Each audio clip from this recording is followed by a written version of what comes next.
السلام عليكم. الفيديو بتاع النهارده هنعمل احجار لشغل الكونكريت والاوبوكسي، طبعا احجار من البوليستر المضيء. تعالى معايا على الشرح عشان ندخل فيها عملناها ازاي. هنحط كيس، اهم حاجه تحط كيس. طبعا ده شويه البوليستر المضيئين هنقلبهم كويس جدا. تعمل نقط.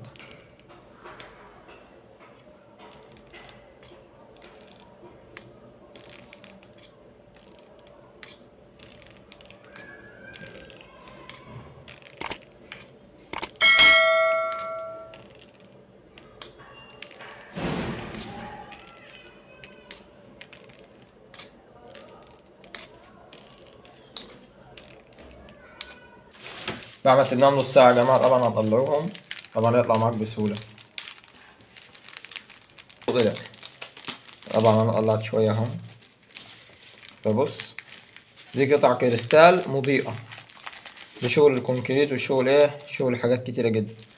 طبعا احطهم قدام اي اضاءة، تحطهم في الشمس في اي اضاءة تلاقيهم تمصوا الضوء، وعملوا ليهم افكار كتيرة جدا حلوة.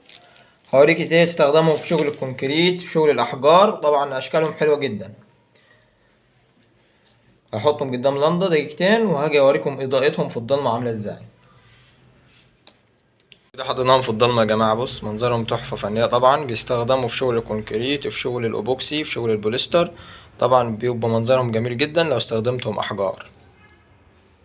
تحفة طبعا، ويخلوا القطعة تنضج ويخلوا القطعة لها منظر جميل جدا.